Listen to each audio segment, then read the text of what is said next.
ვიდეოს წარმოგიდგენთ Crypto News-G, პირველი ქართული კრიპტომედია საქართველოში. ერიკი მოიწვიეთ, რომ გვესაუბროს იმაზე, რას აკეთებთ ABTC-თან ერთად. რამდენიმე კითხვასაც დავსვამ, რადგან ყველაფერს ჯერ სრულად არ ვიცნობ და თავადაც ვსწავლობ, მაგრამ ბიტკოინის სფერო ძალიან მაინტერესებს. ერიკ, შენ უკვე ბევრი პროექტი გააკეთე. ეს შენი მესამე თუ მეოთხე პროექტი? დიახ.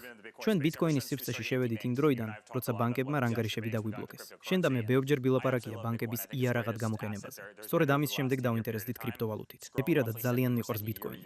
ვფიქრობ, რომ ბოლო 10 წლის განმავლობაში ეს ერთ-ერთი საუკეთესო აქტივი იყო. ბოლო 10 წლებში საშუალოდ დაახლოებით 70% იზრდებოდა ყოველწლიურად. ეს მართლაც წარმოუდგენელია. ჩემი აზრით, ის საუკეთესო ჰეჯია რეალური აქტივების წინააღმდეგ. შენ რეალური აქტივების ადამიანი ხარ და მეც. რეალური აქტივები.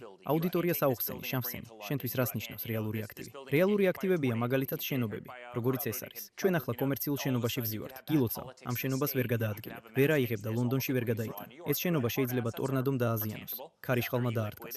შეიძლება პოლიტიკა შეიცვალოს რომელიმე შტატში. შეიძლება მოსახლეობის მასობრივი გადინებაც მოხდეს, როგორც ნიუ-იორკში ვნახეთ. რეალური აქტივები ხელშესახებია, მაგრამ ისინი არალიკვიდურია და ერთ კონკრეტულ ადგილას არის მიბმული. ბიტკოინი კი, რომელსაც ჩვენ ციფრულ ოქროთ ვთვლით, ამ პრობლემების უმეტესობას აგვარებს. ის მხრისიერად ლიკვიდურია და 24 საათის განმავლობაში მუშაობს. ანუ შენ ბიტკოინსაც რეალურ აქტივად მიიჩნევ. მე უკვე იმ ეტაპამდე მივედი, რომ ბიტკოინს რეალურ აქტივად ვთვლი. ის ციფრული აქტივია, მაგრამ მაინც გავს რეალურ აქტივს. რეალური იმიტომ, რომ შეზღუდულია და ასევე იმიტომ, რომ მის მოსაპოვებლად ენერგია იხარჯება. არსებობს რეალური მონაცემთა ცენტრები, რომლებიც ელექტროენერგიას მოიხმარება და გამოთვლით ძალას იყენებენ ქსელის დასაცავად. ანუ ყოველი ბიტკოინის შესაქმნელად რეალურად დიდი თანხა უნდა დაიხარჯოს. მას უბრალოდ ვერ დაბეჭდავ როგორც დოლარს.